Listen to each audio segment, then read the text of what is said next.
그들은 조용히 타격을 가함으로 사실 큰 의미가 없다. 63kg의 체중에 신발 사이즈는 40이고 시력은 너무 나빠서 미국 육군이 그를 복무에 부적합하다고 판단했음에도 불구하고 브루스 리는 평범하게 남아 있어야 했다. 대신 그는 진정한 슈퍼히어로가 어떤 모습인지 보여주었다. 그는 단지 한 인치의 거리에서 주먹을 날려 사람을 방 안으로 날려보낼 수 있었다. 그는 두 손가락만으로 자신의 전신 무게를 지탱할 수 있었다. 이는 신화나 영화의 마법이 아니었다. 모든 것이 기록되었다. 그리고 이는 불편한 질문을 제기했다. 브루스 리는 단순한 뛰어난 운동선수였던 것일까? 아니면 인간의 능력을 넘어선 존재였던 것일까? 밥 베이커는 그 답을 알고 있다고 믿었다. 롱비치에서 열린 국제 카라테 대회에서 그는 팔짱을 끼고 군중에게 말했다. 그는 무술에서 가능한 모든 가짜 기술을 보았다고. 그는 브루스를 또 다른 사기꾼으로 폭로하겠다고 자청했다. 브루스는 베이커의 가슴에 주먹을 대고 단지 한 인치의 간격만 남겼다. 그 다음에 일어난 일은 베이커의 모든 신체 강함에 대한 개념을 산산조각냈다. 그는 마치 차에 치인 것처럼 뒤로 날아가 의자에 쓰러졌고 그 의자는 그가 벽에 부딪히는 것을 막아주었을지도 모른다. 호란의 침묵이 흘렀다. 강력한 타격은 거리를 필요로 한다. 모든 전투가는 그것을 안다. 브루스는 정반대를 증명했다. 수년 후 생체역학 연구원 제시카 로우스는 영상을 프레임 단위로 분석했다. 그녀의 계산은 같은 놀라운 결과를 드러냈다. 타격의 힘은 단지 한 인치의 움직임으로 1500뉴턴을 초과했다. 이는 갈비뼈를 부러뜨리기에 충분한 힘이었다. 이 힘은 손에서 비롯된 것이 아니었다. 그것은 뒷발에서 시작되었다.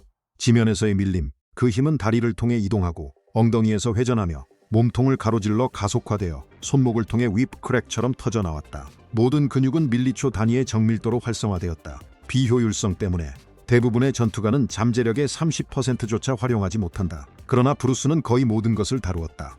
수십 년 동안 무술의 대가들은 인치 펀치를 복제하려고 시도해왔다. 그들은 자세, 타이밍, 에너지 전환을 연구했다. 일부는 사람을 뒤로 보내는데 성공했다. 그러나 누구도 원조와 비교할 수 없었다. 전환점은 1964년에 왕 장맨이 오클랜드의 그의 학교에서 브루스에게 도전하면서 시작되었다. 그를 지지한 것은 샌프란시스코 차이나타운의 원로들이었다. 그들은 브루스에게 비중국인에게 쿵푸를 가르치지 말 것을 요구했으며 그렇지 않으면 싸움에 직면하라고 말했다. 브루스는 웃으며 즉시 수락했다. 이 갈등은 단순한 개인적인 논쟁이 아니었다. 그것은 문화의 문제였다. 전통적인 대가들은 무술 지식이 오직 중국인에게만 속한다고 믿었다. 브루스는 그렇지 않다고 생각했다. 그는 월 20달러의 수업료를 지불할 수 있는 누구에게나 가르쳤다. 올드가드에게는 배신이었다. 브루스에게는 생존의 문제였다. 그 결투에 대한 기록은 다양하다. 린다리는 싸움이 3분간 지속되었고 왕이 도망치려 했다고 주장했다. 왕 자신은 싸움이 20분간 지속되었고 무승부로 끝났다고 말했다. 그러나 한 가지 사실이 승자의 이름보다 더 중요했다. 브루스는 싸움을 빨리 끝낼 수 없었다. 왕은 거리를 유지하며 교전을 거부했다. 브루스가 의존했던 윙춘 스타일은 근접 전투를 요구하여 그를 상대로 추격하게 만들었다. 시간이 지나고 주먹은 빗나가고 피로가 쌓였다. 브루스가 마침내 그의 상대를 몰아넣었을 때 그의 폐는 타고 있고 다리는 떨리고 있었다. 그날 밤 브루스는 매우 중요한 것을 깨달았다. 그는 이겼지만 그의 시스템은 실패했다. 전통적인 기술은 실제 불확실한 전투를 위해 설계되지 않았다. 이 깨달음은 변화를 촉발했다. 브루스는 경직된 스타일을 버리고 완전히 새로운 것을 만들기 시작했다. 그의 차고는 도서관과 실험실이 결합된 공간이 되었다. 1965년까지 그의 도서관은 해부학, 철학, 보디빌딩, 전투 이론에 관한 2,500권 이상의 책을 보유하고 있었다. 그는 근력 훈련의 선구자 제임스 림 리와 보디빌딩 챔피언 앨런 조와 함께 훈련했다. 그는 기술의 무한반복에서 벗어나 단순히 타격을 다듬는 것이 아니라 신체적 특성을 개발하는 쪽으로 나아갔다. 브루스는 무엇이 효과적인지를 분석했다.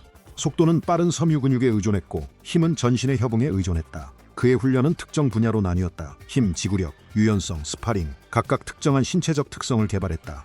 각 세션은 점진적 과부하의 원칙에 기반을 두었다. 모든 움직임은 목적이 있었다. 1967년까지 그의 훈련은 믿을 수 없을 만큼 효율적이 되었다. 최대 강도의 30분. 그는 어디에서나 손가락 그립을 가지고 다녔고 병뚜껑을 비틀어 열며 싸움을 공학 문제처럼 다루었다. 그는 복싱에서 발놀림을 배우고 펜싱에서 거리 인식을 배우며 전통을 벗겨내고 오직 순수한 기능성만 남겼다. 어느 날 그는 학생들 앞에서 그의 증명서와 벨트를 불태웠다. 고전적인 제약은 끝났다. 그는 시스템의 이름을 지트쿤도라고 지었다. 그 원칙은 간단했다. 직관성, 효율성, 적응성. 물처럼 되어라. 유동적이고 형체가 없으며 멈출 수 없는 존재가 되어라. 도전이 뒤따랐다. 전통 스타일의 대가들이 그를 시험하기 위해 찾아왔다. 그들은 혼란스러워하며 패배를 인정하고 떠났다. 브루스의 제자들은 불과 몇 개월 만에 실전에서 승리를 거두기 시작했다. 형태도 의식도 없이 오직 진화만 있었다. 1966년 그린 호넷을 촬영하면서 할리우드는 그의 속도를 발견했다. 감독 윌리엄 도지어는 그가 타격할 때 영상이 결함 있는 것처럼 보인다는 것을 제외하고 모든 것을 보았다. 한 프레임에서 그는 가만히 서 있었다. 다음 프레임에서는 스턴트맨이 벽으로 날아가는 모습이 보였다. 중간 움직임이 전혀 없었다. 카메라는 초당 24프레임으로 기록되었지만 브루스는 그보다 더 빨리 타격을 가했다. 그는 문자 그대로 프레임 사이를 이동하고 있었다. 해결책은 그를 느리게 하는 것이었다. 프로듀서들은 브루스에게 관객이 그를 명확히 볼 수 있도록 2배로 느리게 움직이라고 요청했다. 느리게 보여진 각 주먹은 수년간의 훈련에 반하는 것이었다. 그의 진정한 속도를 보여주기 위해 브루스는 동전 속임수를 사용했다. 그는 누군가의 손바닥에 동전을 놓고 뒤로 물러나 피스트를 쥐라고 요청했다. 그들이 움직임을 감지하자마자 즉시 반응했지만 손을 펴자 원래의 동전은 사라지고 대신 센트가 놓여 있었다. 브루스는 거리를 좁혀 동전을 바꾸고 뇌가 그 움직임을 인식하기도 전에 돌아왔다.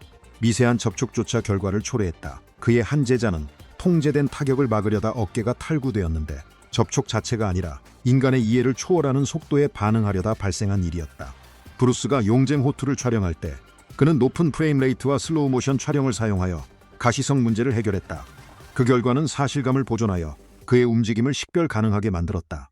그의 신체 훈련도 극단적이었다. 브루스는 두 손가락만으로 자신의 온몸의 무게를 지탱할 수 있었으며 손가락 끝으로 수백 개의 푸시업을 effortlessly 수행했다.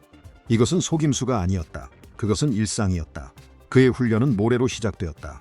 매일 아침 그는 손가락 끝을 모래에 수백 번 찔렀다. 그것이 너무 쉬워지자 그는 자갈로 넘어갔고 그 다음에는 강철 구슬로 진행했다. 피부는 찢어지고 피가 흐르기도 했다. 대부분의 사람들은 회복할 수 없는 부상을 입었겠지만 브루스는 적응했다. 시간이 지나면서 그의 손가락은 변모했다. 그의 뼈 밀도는 기준치를 초과했다. 힘줄은 두꺼워졌고 근육의 부착점은 강화되었다. 1969년 그는 손가락으로 두께가 한 인치인 참나무 판자를 부러뜨리며 결과를 증명했다. 회의론자들은 그들의 판자를 가져왔다. 결과는 변하지 않았다. 그의 숙련도는 무기에도 확장되었다. 댄 이노산토가 그에게 눅차쿠를 소개했을 때 브루스는 처음에는 이를 진지하게 받아들이지 않았다. 그의 첫 번째 시도는 그가 자신을 가격하는 것으로 끝났다. 3달 후 그는 눅차쿠로 탁구를 치고 있었으며 공을 놓치지 않았다. 그의 헤비백 훈련조차 비현실적이었다. 63kg의 백이 그의 발차기에서 수평으로 날아가고 그의 타격의 힘으로 체인들이 쳐졌다. 그는 리드미컬하게 움직임을 제어하며 힘을 유지하면서 반사적인 타격을 이어갔다. 실제 싸움은 전설을 강화시켰다. 유이치 나카타니, 존경받는 검은띠 소지자이자 자신의 시스템의 창립자는 그의 주장에 귀 기울인 후 브루스를 도전했다. 싸움은 XMCA 홀에서 규칙 없이 진행되었고 11초 동안 지속되었다. 브루스는 즉시 공격하며 나카타니를 추적할 수 없는 조합으로 압도했다. 마지막 타격은 그의 두개골을 부러뜨리며 그를 의식불명 상태로 만들었다. 목격자들은 경험이 있는 전투기들이었고 그들은 충격에 얼어붙었다. 수십 년의 훈련이 몇 초 만에 지워졌다. 1967년의 또 다른 스파링 매치는 필름에 담겼고 브루스는 여러 훈련된 제자들과 대치했다. 그들의 공격은 실패했으며 그는 타격을 피하고 상상할 수 없는 각도에서 반격하며 싸움의 흐름을 완전히 제어했다.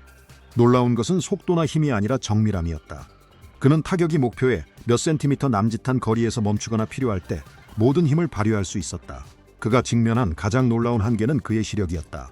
심한 근시로 인해 그는 팔 길이를 넘어서는 것을 선명하게 볼 수 없었다.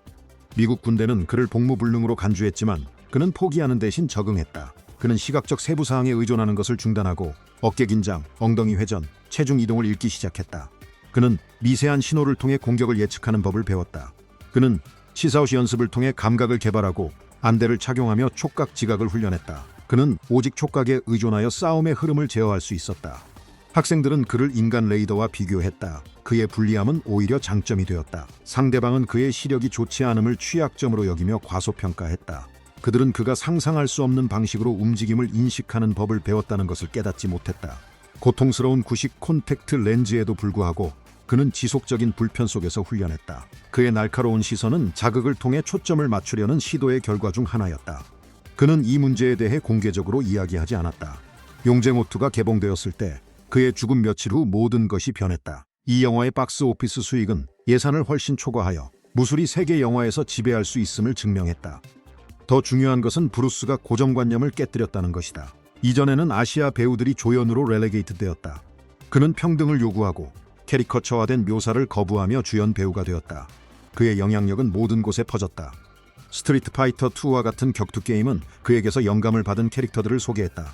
이후 테켄, 모탈 컴뱃 등 수많은 게임이 등장했다. 척 노리스와 장클로드 반담과 같은 배우들은 그의 기법에 영향을 받아 경력을 쌓았다. 심지어 영화 제작자들도 그에게 경의를 표했다. 쿠엔틴 타란티노는 킬빌에서 우마 서먼을 브루스의 상징적인 노란색 수트로 차려입혔다. 이 시각적 코드는 전 세계적으로 인식되지만 그의 가장 큰 유산은 영화가 아니라 철학에 있다. 브루스 이전의 무술은 경직된 시스템이었다. 그 이후로 혼합 무술의 출현은 불가피해졌다. 전사들은 서로 다른 분야를 결합하고 그가 세운 원칙을 따르며 실제 조건에서 기술을 시험하기 시작했다. 모든 현대 체육관은 그의 핵심 아이디어를 반영하고 있다. 효과적인 것을 취하고 나머지는 버려라. 브루스 리는 단순히 싸움에 대한 인식을 변화시킨 것이 아니라 인간의 몸과 마음이 익숙한 한계를 넘어서 무엇을 이룰 수 있는지를 재정의했다. 그리고 수십 년 후 한 가지 질문은 여전히 남아있다. 그는 인간 잠재력의 정점이었는가? 아니면 그 이상의 존재였는가?